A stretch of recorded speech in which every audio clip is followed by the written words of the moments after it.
This is Alcor. This is a company that shows that people are taking this seriously. Trillions are going into the research of the technology to make this immortal being happen. So this is Alcor. What is death? Our understanding of death continues to evolve. The definitions of death change over time as medical understanding and technology improves. Someone who would have been declared dead decades ago may still have a chance today.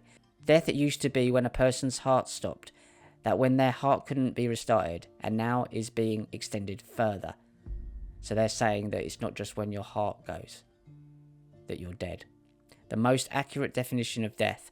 Death is only permanent when the structure encoding memory and personality necessary for consciousness, so your hard drive. Read that again. Death is only permanent when the structure encoding memory and personality necessary for consciousness have become so disrupted, corrupted, that it becomes theoretically impossible to recover the person. They're talking about people as if you're a hard drive, that it's been scrubbed so much they can't get the data back. They're talking about you in terms of all you are is a group and a bunch of data to be handled. This is insane. These people are the people behind the transhumanist movement.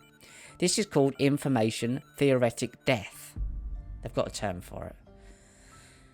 Any other definition of death is arbitrary and subject to revision, and so is that. Obviously, that's absurd. They don't have a clue what goes on after life. No one does. None of us do. 9 billion of us are utterly clueless.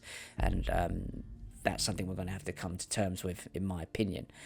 But to call it information theoretic death, to say that you are a data system and a piece of technology that's basically stopped working, but you're not dead if they can retrieve that information. And where are they going to put that information? Well, these Alcor guys will put it in a data system, but that doesn't mean you're still alive. If you watch a video of someone and retrieve that data of what they did at that time, it doesn't mean they're still alive. You're just reviewing the data. It's absurd. Death is a process, not an on or off switch. When someone is dying, the transition from alive to dead is not instantaneous. It takes time to die. Not if you get hit by a car. Doctors can use this time to try and save the person and are often successful. When it is impossible or inappropriate to reverse the dying process, this is when cryonics becomes relevant. Well, when is inappropriate? You're deciding what's inappropriate. I think it's inappropriate to call people information theoretical death and just data systems. So it's absurd.